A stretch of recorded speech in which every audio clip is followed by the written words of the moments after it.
We've talked a lot about how Game as a store has been failing.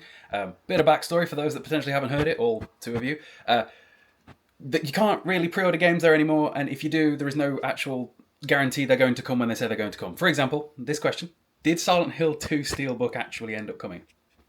Not yet. As I record this, it is Wednesday 16th. At least I think that's the date. You guys probably aren't seeing this for a little while. Or maybe you are. I don't know. I don't necessarily upload the videos in the order that they're filmed in. I make a lot of videos. It's kind of what I do. The game released on the 8th, so it's been over a week since delivery. Thankfully, Game did try to rectify the problem immediately in that they sent out Silent Hill 2, the original version, rather than the Steelbook version. And I think that the Steelbook is at some point going to come as a bit of a supplement. But like, I don't understand how this has been so hard. The Steelbook is a Game exclusive. It's not like they distributed them to somebody else and Game didn't have enough. Like, this I don't understand how this has happened. Like, we really can just add this to the list of why Game is probably not going to be long for this world and probably is going to close down within the next few years. It's sad. I'm not happy about it because I wish we had all of the options. I love being able to walk into a shop and look at games even if I ain't buying them. Tesco, Asda, Game, Smiths if there is one. HMV does not do games, or at least I don't think it does at the moment, or if it ever did. But I like looking at the DVDs and games in HMV. Where else? Curry's, Argos, like most shops, Morrison's.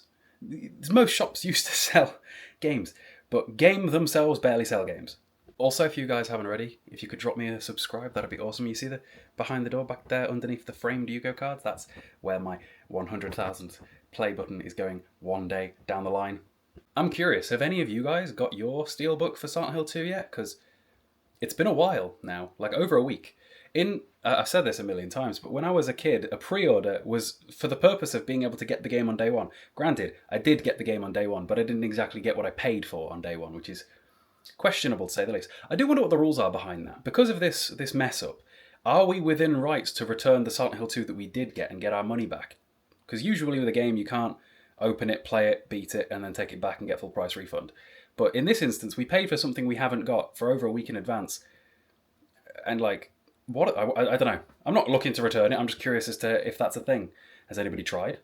Although, I'm not entirely convinced that if I was to take Silent Hill to Game, that they would know how to do a refund, due to the fact that Game is usually in a Sports Direct. If you've got a game and it's not in a Sports Direct, comment where, because I see a few people in the comments saying that they still have that. I do not. But like a while ago, I was trying to pre-order something. I think it was Silent Hill and not Dragon Ball Sparking Zero. I went in. There was no staff on for Game, despite the fact that it was the middle of the day and I would have expected it. I get if like near 8 p.m. there's no staff for Game because Sports Direct is on a retail park and opens late.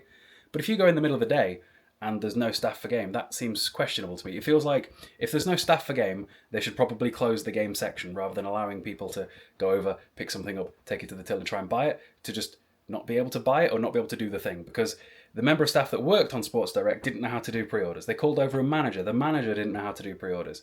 I made a video about it when I got home and everybody tells me you can't do pre-orders in store anymore, which is crazy, first of all. But why the hell did the staff, especially the manager, I understand like the 18-year-old that works at Sports Direct not understanding or knowing this, but the manager should probably know. Like, surely this is information that at some point should have been passed down the line to him. I don't know. And then when I went in to buy Sparking Zero on the release day, they told me there was nobody there for Game, right? But Sparking Zero was priced up and on the shop floor, which seemed strange because if the Sports Direct staff don't really have anything to do with Game, and the game released that day, who's put it on the shop floor? It seems like a silly thing to do, to put it on the shop floor knowing full well there's not going to be anybody there to sell it, knowing full well that there's none of them there to sell. Seems silly. Next up, that same day while I was there was this bloke and what I presume was his wife, and I think they were trying to buy a game for a kid. That was the gist of what I thought was going on. And he was about to go fully mental on the member of staff behind at Sports Direct, and I felt bad for her because, again, it's not the member of staff's fault. It comes from a higher up. I remember what it was like when I worked at Tesco and I got shouted at for things that weren't anywhere near my problem. So I'm always as nice as possible to retail staff because I get it, even when it is frustrating. But this guy, he tried to buy 3 different games. 3 different games, they didn't have any of them. And it's like, at this point, what's Game for? It's just a sticker shop. So yeah, game rant of the day. We do one of these every few days at this point, I swear to God. But yeah, no success with with Game, no success with the Steelbook. Hell, if you guys are seeing this video in the future, maybe by the time you see this video I'll have my Steelbook. We'll see. Actually, I don't know if I mentioned this, but before I go, I did actually get an email a few days after Silent Hill 2's release saying that it should be here on Monday. Monday was 2 days ago, nearly 3 days ago, whatever. No, it isn't here. So, double fail on Game's part. Anyway, next question. What are my thoughts, and from a new subscriber, hello new subscriber, of CEX and their delivery charges? I would love to know just how much money CEX makes off delivery, because I bet it's a fortune. Let me show you guys how delivery works if you weren't aware. For the sake of ease, I'm going to use a £1 game, and I'm going to put, say, I don't know, 3 of them in my basket. That seems fine, right? Right now the order summary comes to £3. Yeah, cool, fair enough. Don't mind that. However, when I proceed to have them delivered to me, delivery costs £8.85. So for those that don't know, delivery from CEX costs £3 per item. Doesn't matter the cost of the item, doesn't matter how many items you have, or how much your basket comes to, or where those items are coming from, or any of that, £3 per item. It's crazy. I've seen some people defend this, saying that, oh, it's because they come from different stores, so it's only fair that they charge delivery per store. They don't always come from different stores. Even when they do come from the same store, it will still cost the £3 per item. Nor do I really think that is an acceptable excuse. Large companies like this can typically absorb costs like that and still be profitable just to, keep consumers happy. It would make sense if this was like an independent store. For example, if some dude just owned 3 retro game shops and you ordered 3 games off him and they needed to come from 3 retro game shops, sure, that's fair. But CEX, as much as I love them, is worth hundreds of millions. They make so much money that it's actually ridiculous. So for £3 per item delivery, it's crazy. It wouldn't be so bad if there was like a minimum basket spend to get free delivery, because then it would be worth it. For me, I almost never have games delivered because I much prefer having to leave the house, because I don't get to do that very often, and I much prefer going and hunting down the games and picking them up and checking them out in person and looking at what else there is in the store that I obviously may not have planned to get. That is half the fun to me. The only times I've had things delivered is when something is just never anywhere near me and is decently expensive and I just want to get it, or if it's like pretty rare. There have been, like, for example, when I was tracking down the PlayStation 3 Classic HD lineup, I've got them all now, but there was a few of them that were just never ever going to be in a CEX anywhere near me. I could have waited ages, and the price on some of them have doubled in the time since I got them. So if I had have waited ages, it would have cost me more than the £3 it would have cost me to have them be delivered to me. So it was worth it in the end to have them delivered. Or in some instances, if I'm going to order an entire franchise because it's kind of hard to find. Like, a lot of the Yakuza games were just really spread out and sparse in terms of the CEXs that they were available in when I wanted to get them. So I had the first, 4 or 5 of them delivered to me before I started hunting down the rest of the more common ones. I imagine that the reason that they do this is because a lot of their items are really, really cheap, and it allows them to continue making money even on items that are dirt cheap. Like, imagine a few years ago when DVDs cost 50p. Imagine you just ordered tons of 50p DVDs and it only cost like £3 total for the delivery. That would have probably not been very profitable for them. But again, if you're buying something expensive, if there is a minimum amount of money that you spent on your basket, then I think that it should void that delivery fee. It's just them making even more money through delivery and through the markups that they do in terms of what they sell things for versus what they'll give you for things. That is how CEX must make an absolute killing.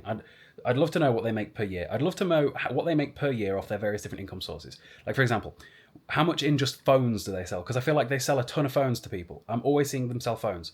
How much do they make on DVDs? How much do they make on games? And how much do they make in e-commerce, the online stuff? These are all kind of interesting numbers to me. I like business, it's fun. And finally for today, does it bother me buying a game without a manual? Honestly, it depends. If it is a fairly cheap game, then I'm not entirely bothered. Like, there have been opportunities where I could have gotten a game before but chose not to because it didn't have a manual. And one that springs to mind is, do you remember back when I bought Kuon? The shop that I went to that had Kuon was Leicester Gallow Tree Square, and they also had Rule of Rose. And this was before the Rule of Rose price dropped, so it was a Rule of Rose with no manual for £440. And that is crazy. When you get to that sort of like price bracket of these games, often the manual can be the difference between £100 or not £100. And while I never have any plans to ever sell any of my stuff, it is safer to future-proof myself in trying to get the manual. For example, Kuon, I think, was like, the difference for Kuon between having the manual and not having the manual was like £150. So I could have saved some money and, I barely ever opened the game. But just in case I ever actually do sell it in the future, I think it was a smart idea to make sure that I got the manual. But if a game is like less than 50 quid, then honestly I don't care about having the manual, especially if it's not like a collector's item. Like, I think the thing that spurred this comment was a game that cost about £18. That didn't have a manual in. So I'm not entirely bothered about that, because I don't know, it's no big deal. I'm not a complete in-boxed collector. I know that there are some collectors that will only buy a game complete in-boxed, and that has got to be very difficult. Like, I like getting a lot of games. It's pretty fun to walk into a CEX and come out with like 7 games. If you are somebody that only gets things with a manual, it must be pretty rare that you're able to achieve something like that, because there's no guarantee, unless you go through the expensive games that are in the rarity system where it is categorized by whether or not it has a manual, that you're going to find manuals in the games that you buy. It's hit and miss. It's up for debate whether you turn up. And honestly, that's sometimes part of the fun. Like, looking at the condition of things when you rock up at CEX is kind of fun sometimes in terms of judging whether or not you're going to bother with stuff. For example, I keep running into Batman Arkham City Steelbooks, and half the time they're in awful condition. I'd consider getting them if they were different to the one I have, if they weren't in awful condition. And it's kind of fun little hunt that's going on, because they're only about £2.50 each. So if I had like the 3 or 4 or however many of them there are, it kind of could be pretty cool. And finally, before we go, I'm going to use a hate comment as an opportunity to pimp one of my other accounts, because I think it's an interesting topic and it's fairly apt. So first of all, what does it say? Let me double check. Unlikable guy doing unlikable things. This comes from a guy that has watched loads of my videos and usually leaves hate, right? You will never please everybody, right? When I do social media, and I love posting videos, I love the game that is social media, I love min-maxing everything. When you do social media, you're never going to appease everybody. You're never going to be liked by everybody. You know, when you were in school and there was always that one person that like tried to be liked by everybody. They tried really hard and they just came off weird and creepy and no one actually ended up liking them. That's kind of how this works. You, in social media, will not succeed, generally, if you try to be liked by everybody. You will always have haters. Anyone that is succeeding will have haters. But the problem is, and there is a few things here, right, is as a content creator, something to understand is that not everybody that watches your content is somebody that you want to be watching your content anyway.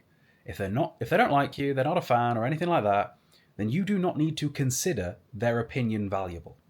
You just don't. If all you have done wrong is be yourself, make the content you want to make, in my case, I'm buying games, playing games, talking about games, all that sort of thing, and you get stuff like this, understand that this person's opinion is not a valuable opinion.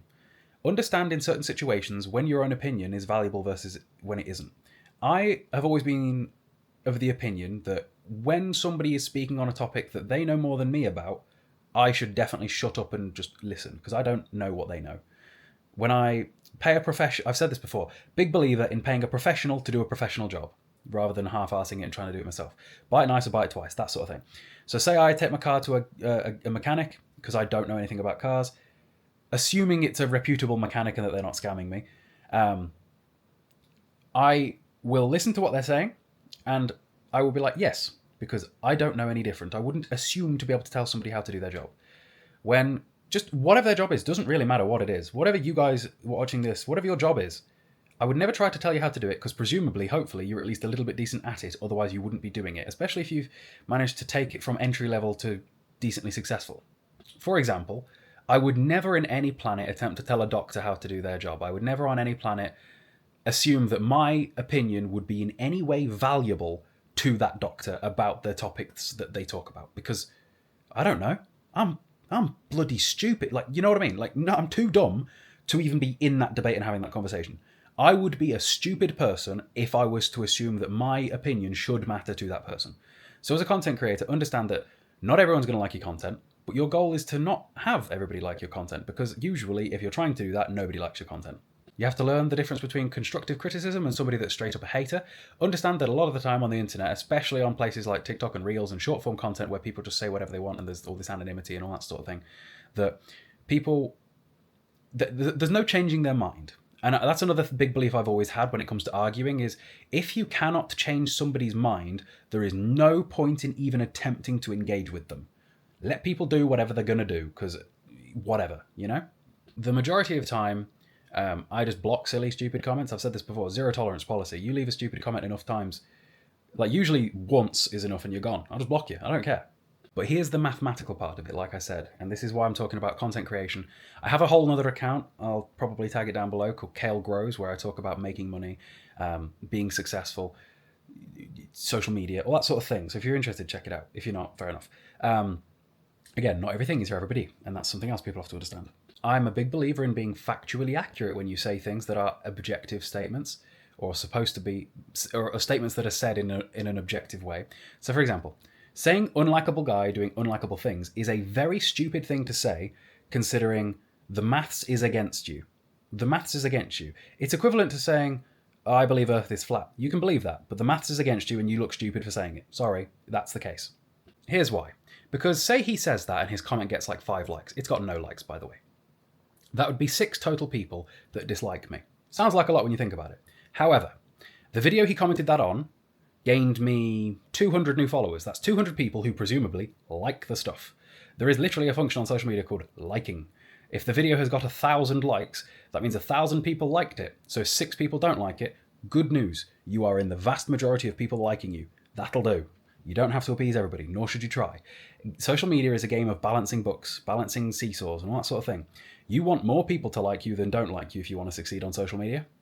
But that does not mean that you have to have everybody like you, because that's just unrealistic, especially if you ever succeed. If you ever succeed on social media, it will not matter what you do, you will have haters. You just absolutely will. In which case, you just have to learn to disregard them and understand that not everybody's opinion is a valuable opinion on certain topics, because you would be silly to think that your own opinion would be valuable to certain people. It's just the way the world works.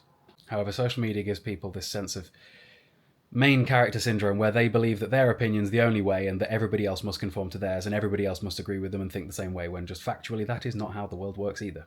So again, hopefully this helped and was a cool little motivation in terms of if you've been getting hate recently or whatever, just keep it going. As long as the balances are, as long as the books are balancing in a positive way, you are getting more followers, more likes than people dislike you, you're on the winner. It's cool.